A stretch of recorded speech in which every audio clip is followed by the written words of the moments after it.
Good morning, brethren.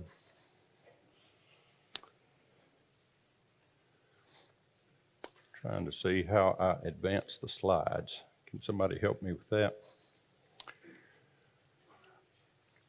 Appreciate everyone being here this morning. We will be speaking.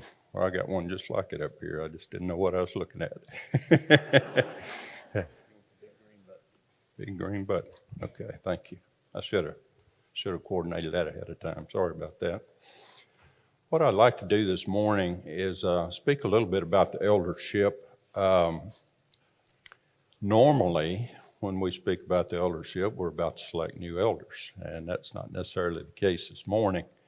But I thought I would try to speak to you a little bit about what we as elders do, and a little bit about our roles and responsibilities, and then also what I would like to do is try to, we'll spend a little bit of time talking about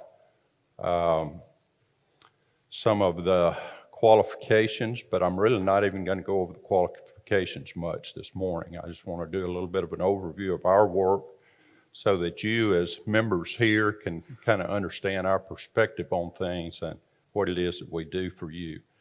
I also would like to spend a little bit of time as we go through some of the material this morning, talk about preparation to qualify to serve. There are a number of men here that I think are well on their way to serving this congregation or maybe some other congregation if they're not here at the time as elders. And I would even encourage our young folks here, it's not too early to start preparing. And we've had a number of recent baptisms, and sometimes you think you're way too young to be worried about being an elder, but this is when you start. And we need for you guys to be preparing, and you young ladies to be preparing yourself to be a wife of an elder. And then I also, again, want to emphasize this idea of preparation to serve.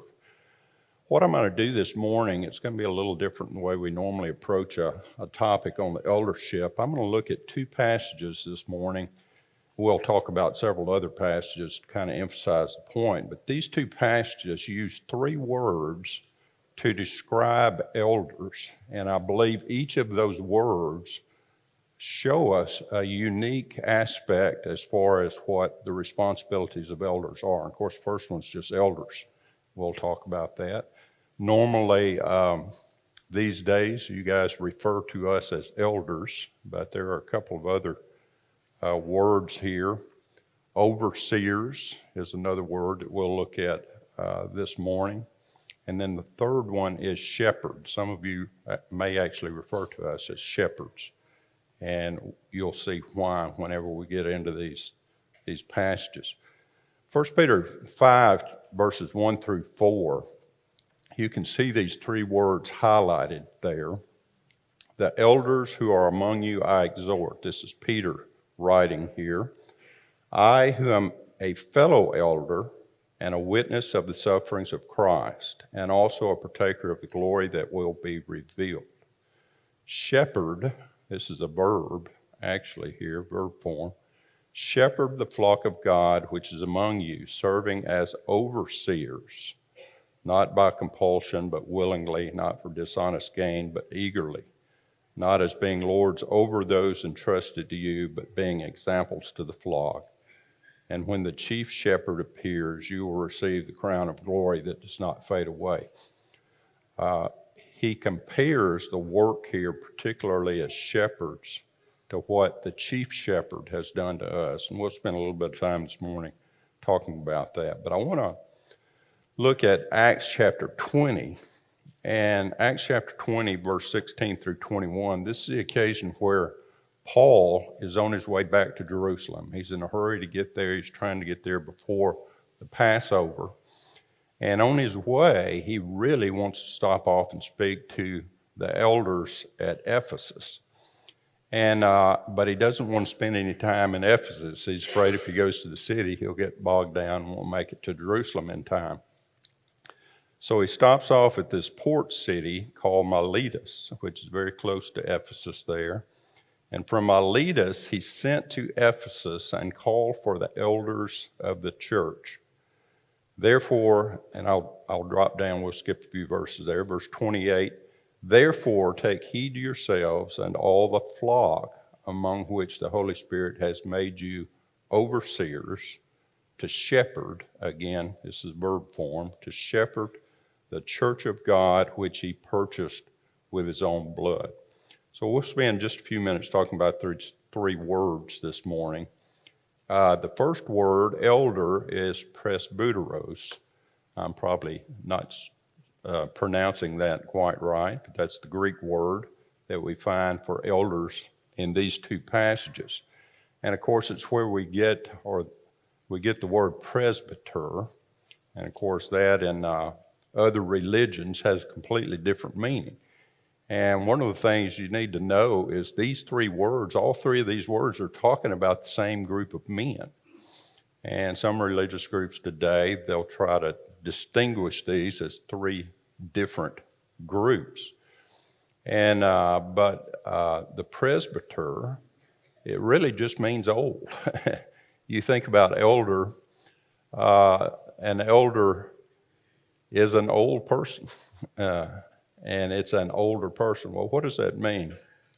It's interesting in 1 Timothy chapter 3 and verse 6. This is the qualifications for elders here. And what you'll note there in verse 6 is that this man is not to be a novice, lest being puffed up with pride, he fall in the same condemnation as the devil. But it's not someone that's necessarily just old by age. It's someone who is not a novice. It's someone who has some spiritual maturity to him. What I want to show you too is obviously in the Old Testament, it's a Hebrew word, not a Greek word. But we're familiar with passage after passage after passage that talks about the elders, right? And a lot of those are the elders of Israel.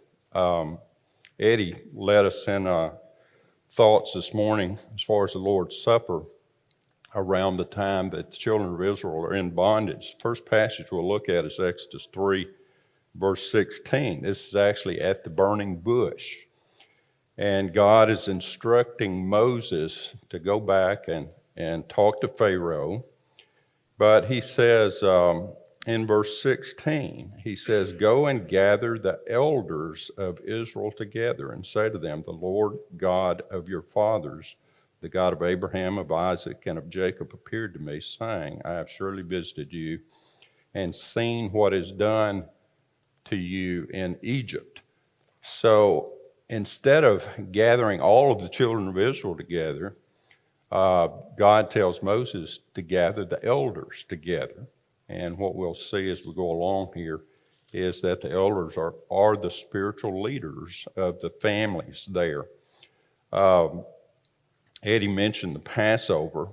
When it's time for them to start preparing the Passover, getting the instructions about what they're supposed to do, chapter 12, verse 21 says, then Moses called for all the elders of Israel and said to them, pick out and take lambs for yourselves according to your families and kill the Passover lamb. So again, the instructions oftentimes went to the elders. And we see those as the spiritual leaders. They're the ones that are going to communicate to the families there. And we'll talk a little bit more about that here in a minute. And chapter 17, verse 5, they have left Egypt, and they are out in the wilderness, and they become thirsty, and they're complaining there. And Moses there in chapter 17 of Exodus, verse 5, and the Lord said to Moses, go on before the people and take with you some of the elders of Israel. Also take in your hand your rod with which you struck the river. Behold, I stand before you there on the rock in Horeb, and you shall strike the rock, and the water will come forth out of it, that the people may drink. And Moses did so. So you see the involvement of the elders there in providing leadership for the people. And these are the children of Israel. And one other passage we'll look at very quickly, just to emphasize the point that these are supposed to be the religious leaders of the day, is Judges chapter 2 and verse 7. At this point, Joshua has just passed away, and it says there in Judges chapter 2, verse 7, so the people served the Lord all the days of Joshua and all the days of the elders who outlived Joshua, who had seen all the great works of the Lord which he had done for Israel. So these are the ones that are instructing the people about God's will. They're the ones that are trying to keep their families pointed in the right direction. So here you have elders over the entire nation. In Numbers chapter 11, you remember Moses really becomes discouraged. He's having to deal with every little petty thing that's going on there with the children of Israel. And it's a huge number of people that he's having to deal with here. So in Numbers chapter 11, verse 16, God tells him to appoint 70 of the elders. Gather the elders up, pick 70 of them, and they're going to help you with this burden of trying to judge the people. In Deuteronomy chapter 19, verses 11 and 12, this is where the cities of refuge have been set up. And it's interesting there again, you know, there are different guidelines depending on whether the person that committed the crime was guilty or not. And it's interesting that the ones that are guilty, that had a hatred of the person that they killed ahead of time, those kinds of things, it's the elder's responsibility to go gather that person and deliver him to the avenger. And so you see there are elders even over particular cities there. And so anyway, you kind of get the idea here. You remember also in Ruth, Boaz, when he is going to try to claim Ruth for his wife, one of the things he does is he goes to the elders of the city there in Ruth chapter 4. In 2 Samuel chapter 12, this is the occasion where David has committed adultery with Bathsheba. And you remember in this passage, Nathan has come to David to tell him this story about a man who owned only one sheep. He was very poor, and a rich man who took that sheep and offered it when he had company coming over. And David became furious, and Nathan tells him that you are the man. You remember David he expresses his guilt there, and he begins to pray. He begins to fast for this child that is going to die as a result of his sin. And it's interesting, it says there in verse 17, so the elders of his house arose and went to him to raise him up from the ground, but he would not, nor did he eat food with them. So these are men that have influence. They have certain level of maturity. It's people that the people of their family, their city, or their country, maybe their tribe, I guess in the case of the children of Israel, warrant this position of authority there. So elder is really just an older person. He's a mature person. He's not just old by age, but he's someone that has some level of spiritual maturity. It's interesting when we get over to the New Testament that the elders are mentioned there also on several occasions. This is just one. Matthew chapter 16, verse 21, Jesus begins to tell his disciples about what is going to happen to him when he gets to Jerusalem. And what he says is that he's going to be tried and put to death by the elders, the chief priests, and the scribes. So the elders of the Jewish people, even during New Testament times, would have been understood as being the religious leaders. So when Paul uses this word elders, it probably had a little more resonating meaning, I guess, to the early church there, because this was a word that was commonly used for those in authority, those that should have good judgment. Obviously, those in Matthew 16:21 did not. All right, the second word here is overseers. Overseers is episkopos. This is also where we get the word bishop. Again, other religious groups. Presbyters are the priests. The bishops are over the presbyters. The priests are over the common people. And that's not the case. All of these are the same group of men here. But it basically just means an officer who is in charge. And again, it's very, very common to understand this. A lot of the times we make more out of it than we probably need to. In Genesis chapter 39, verses 4 and 5, you'll remember there that Joseph is he has been sold as a slave there in Egypt, and he is going to do well for Potiphar.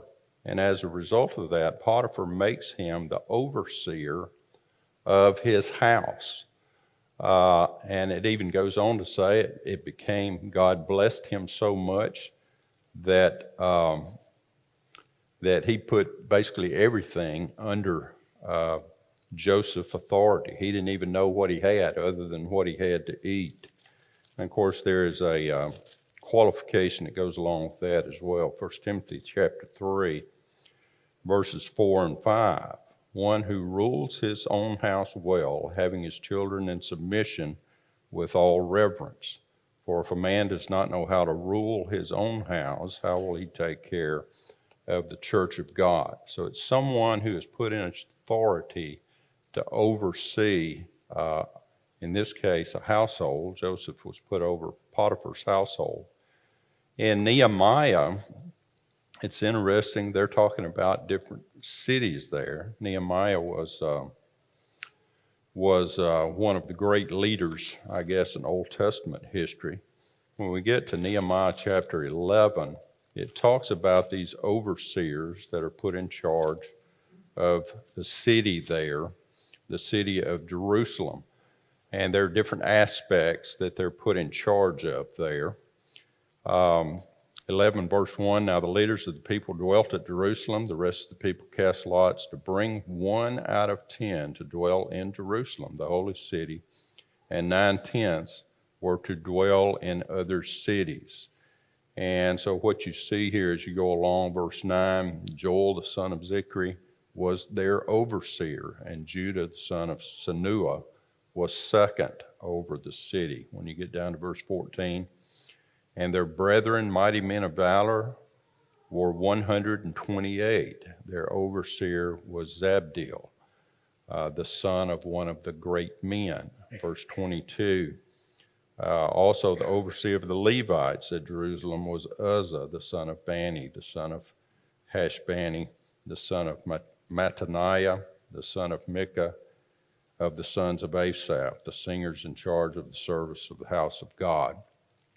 So these overseers are put in place to make sure that the things that need to be accomplished are accomplished. People are put to work, they're doing what they need to be doing, and that it's being done according to the pattern that is set out.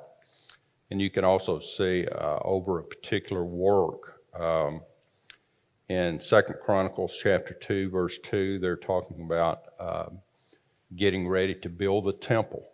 Solomon has decided to build the temple. He's going to put certain overseers over that work. He's going to put overseers even over those that are gathering the tithes to pay for the work. When you get over to chapter 31, this is a case where Hezekiah is king, and he's putting some in charge of gathering tithes to repair the temple. And in chapter 34, they're actually supervising the temple, the restoration of the temple there. So really, this idea of overseer, it's not something that's very complicated to understand, but anytime there's a task to be done, it's very often that someone will be put in charge of overseeing that work. And it's to make sure that the work is done and that it's done according to the pattern that is laid out. So it's very simple to understand, I believe. And then we get to the third word here, and it's shepherd. Poimano is the word that we get pastor from. And again, oftentimes other religions will refer to the evangelist as the pastor. And yet what we see from this passage is that it's referring to elders there. It's also interesting that this word, the basic form of this word basically just means to feed. And you remember that discussion in John chapter 21 where Jesus is having this discussion with Peter, and he keeps asking him, do you love me? Do you love me? Do you love me? Well, that second time he asks Peter, do you love me? And he says, yes, you know that I love you. He says, well, feed my sheep. Well, this word feed is the same word as shepherd here. And so we understand, I don't know that any of us in this room are shepherds, particularly of sheep. I had an interesting opportunity a few years ago. I was over in South Africa, and we were having a Bible study with a young man that owned some sheep. And he talked about hyenas coming out at night, and he had a dog that would alert him when the hyenas were around. The dog would start barking, and he would go out with his flashlight, and he could basically get between the hyenas and the sheep and shine that flashlight at the hyenas, and they would run away. I'm going to talk about him a little bit more here in a minute when we talk about shepherds.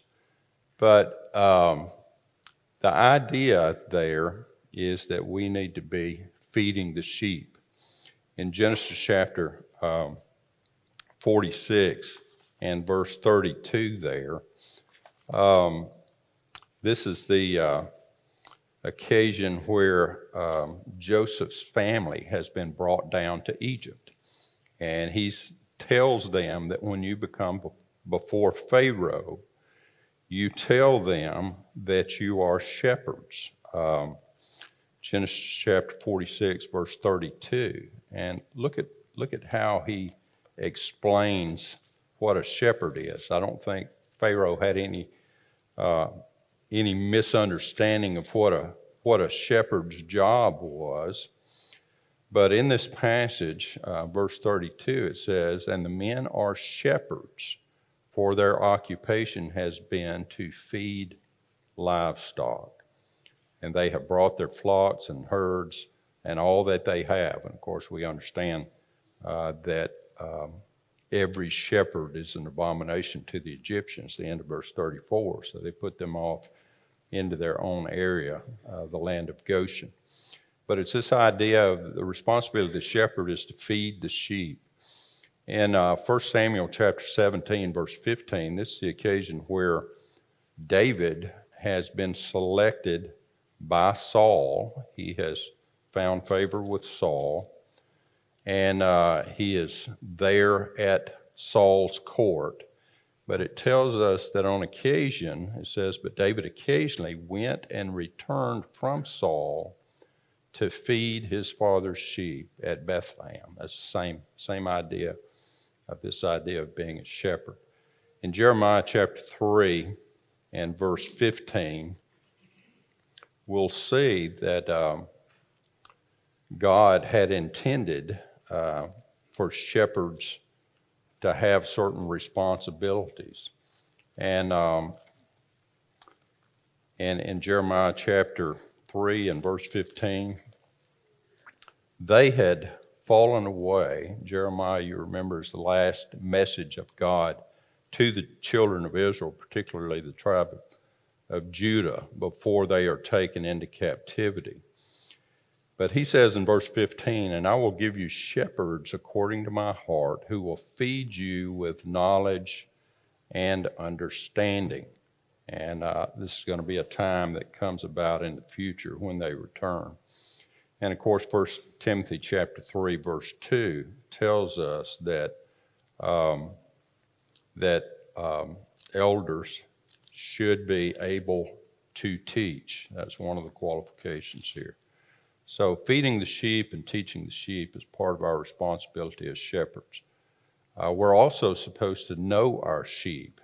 One of the qualifications there in Titus 1:8 is hospitality, and I think that goes along with this idea of getting to know one another. We've set up small groups to try to facilitate that, and it's important that shepherds know the needs of their sheep.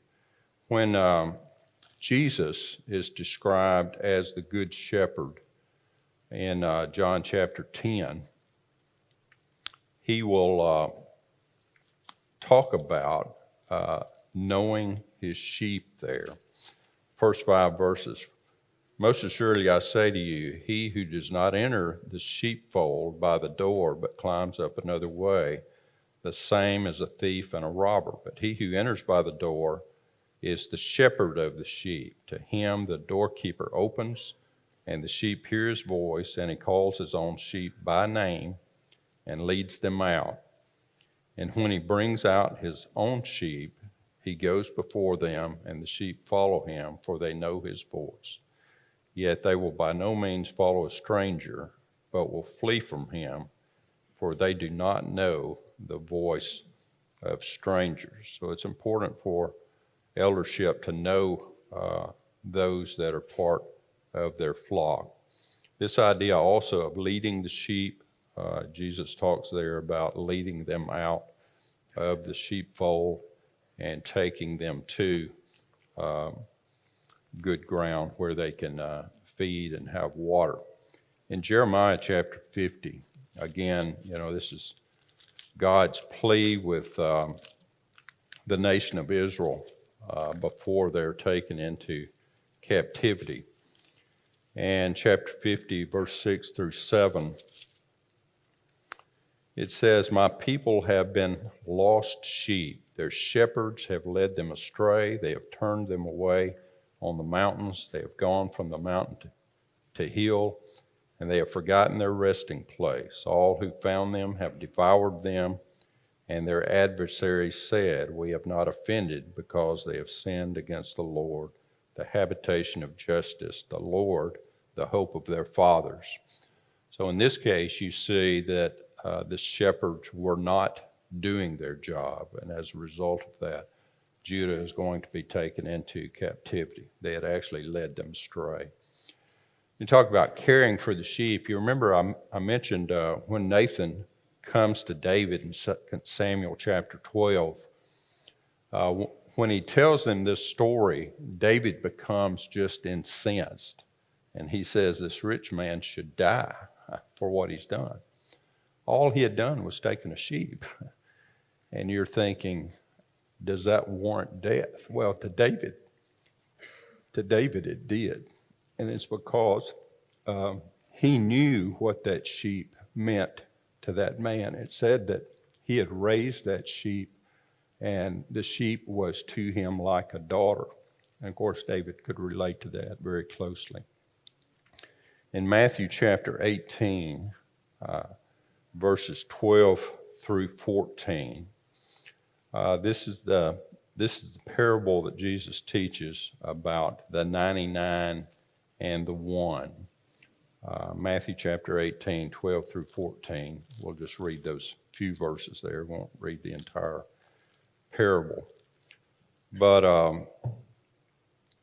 it says, "What do you think? If a man has 100 sheep and one of them goes astray, does he not leave the 99 and go to the mountain to seek the one that is straying.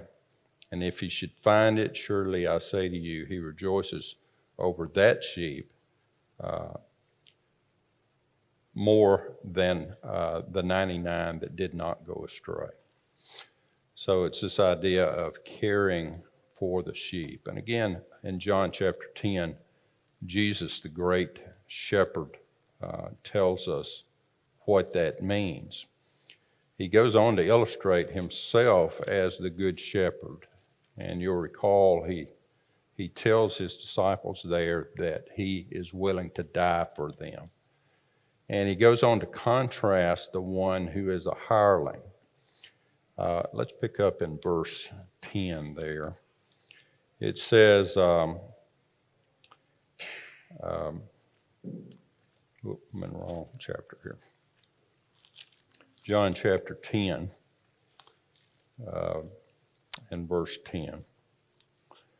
The thief does not come except to steal and to kill and to destroy. I have come that they may have life and that they may have it more abundantly. I am the good shepherd. The good shepherd gives his life for the sheep. But he who is a hireling and not the shepherd, one who does not own the sheep, sees the wolf coming and leaves the sheep and flees. And the wolf catches the sheep and scatters them. The hireling flees because he is a hireling and does not care about the sheep. I am the good shepherd, and I know my sheep, and am known by my own. As the Father knows me, even so I know the Father, and I lay down my life for the sheep. And he goes on to say, and other sheep I have, which are not of this fold, them also I must bring, and they will hear my voice, and there will be one flock and one shepherd. Therefore my Father loves me, because I lay down my life, that I may take it again. No one takes it from me, but I lay it down of myself. I have power to lay it down, I have power to take it again. This command I received from my Father. You remember, I skipped this passage a minute ago, but when David is there, Goliath has come, all of the children of Israel, the armies of Israel are afraid. The Philistines are there, they're giants. Their champion has come out and has challenged the armies of Israel to come and fight with them. And you remember David, when he is talking to Saul there, he said, when the lion and the bear came out, I killed them. And it's because of his love for the sheep. He was willing to put his life on the line for the sheep. I told you about the young man I had a discussion with over in South Africa. I asked him on that occasion, I said, now if those hyenas don't stop, are you willing to lay your life down for your sheep? Guess what his answer was? No. His answer was no. He valued his life more than the sheep. But what you see with Jesus here, that's not the case. What you see with David is that it's not the case. They're willing to die for the sheep. And of course, to protect the sheep. 1 Samuel 17, verses 34 through 36. I guess this is the passage I was just talking about with David and Goliath. He kills the lion and the bear to protect the sheep. Let's go back just for a minute to Titus chapter 1. This is the passage that talks about the qualifications of elders, one of the two. Titus chapter 1,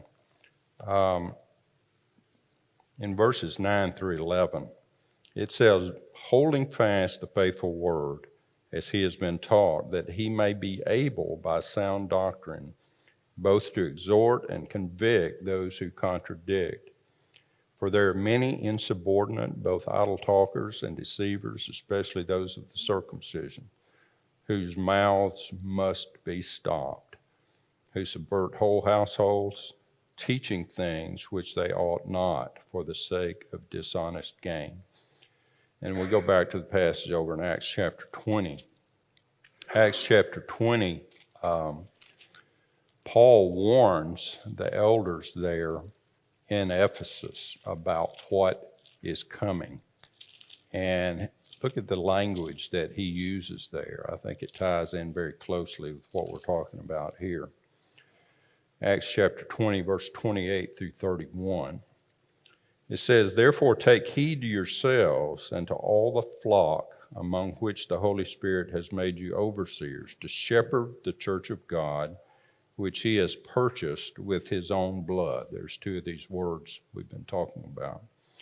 "For I know this, that after my departure, savage wolves will come in among you, not sparing the flock. Also from among yourselves men will rise up, speaking perverse things to draw away the disciples after them. Therefore watch and remember that for 3 years I did not cease to warn everyone night and day with tears." Paul is very concerned about the brethren there in Ephesus, and he tells the elders there that they need to prepare themselves, the shepherds there, to prepare themselves to protect the sheep. All right, so we've talked about these three words: elders, overseers, shepherds. Elders being spiritual leaders, overseers just being someone that's put in charge to make sure that a plan is followed, that the work is done, it's completed, and the plan is followed. And then the shepherds carry this idea of the physical shepherds taking care of their sheep. 1 Timothy chapter 3, verse 1, and this goes again to maybe some of you that may think about serving as an elder in the future. 1 Timothy chapter 3, verse 1, the beginning of Paul's description of elders there, or bishops is the word that's used in New King James Version. It's the same word. "This is a faithful saying, if a man desires the position of a bishop, he desires a good work." The passage that we started with in 1 Peter chapter 5, there's a number of things that are said there. We read them at the beginning of the lesson. But they need to serve willingly and eagerly there. It says, not by constraint, but willingly, not for dishonest gain, but eagerly. And it also says there, this idea of dishonest gain. You remember back in the discussion that Paul had with those that would come in, the savage wolves that would come in Ephesus. He said that many of them are doing that for dishonest gain. So he says qualification of elder is not for dishonest gain. And this idea of being an overseer here in verse 3, not as being lords over those entrusted to you, but being examples to the flock. A lot of the times, I guess we as shepherds, when we have discussions about this, it's important for us to lead. You know, I remember, you may remember the passage I talked about, Jesus in John chapter 10. It's this idea of leading. It's not this idea of driving the sheep. That's one of the things that's different maybe between a sheep and cattle, is you lead sheep, you drive cattle. But this idea of leadership, it's being an example to the flock. It's not beating people over the head and beating them into submission. And it says, "And when the chief shepherd appears, you will receive the crown that does not fade away." And of course, that's the ultimate prize that an elder could receive. What I want to do is turn our thoughts back to this chief shepherd as we close the lesson this morning. The chief shepherd, I think this passage probably gives us an idea of what the chief shepherd does for us. It's one that we're all familiar with. This is Psalm 23. It says, "The Lord is my shepherd, I shall not want. He makes me to lie down in green pastures. He leads me beside still waters. He restores my soul. He leads me in the paths of righteousness for his name's sake.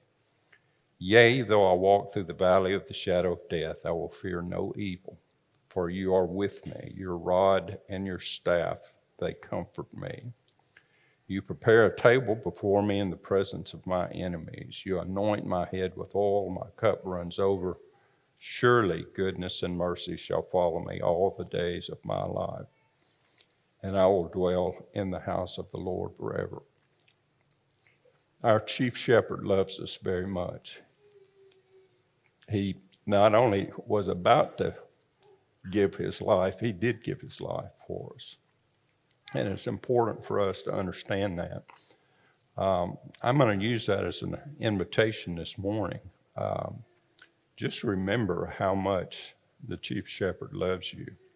He's given his life for you, and the only way that you can have a proper relationship with him is through baptism, having your sins forgiven, and to continue to serve him as your shepherd and as your king.